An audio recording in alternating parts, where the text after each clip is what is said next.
Well, good morning, ladies and gentlemen. Welcome to Grumman Pilots YouTube channel, directly supporting Grumman Pilots Association. And we're going to talk about the Orion series of LED tail strobes.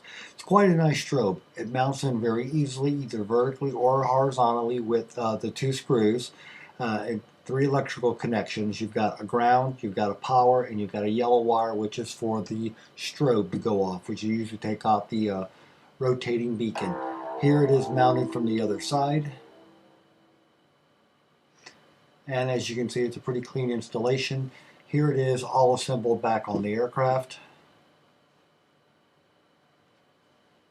Fits in nicely, no screws are clearly be changed. And then here you can see that you can't interchange the vertical or the horizontal series because of the way the LEDs are constructed, so you have to do them.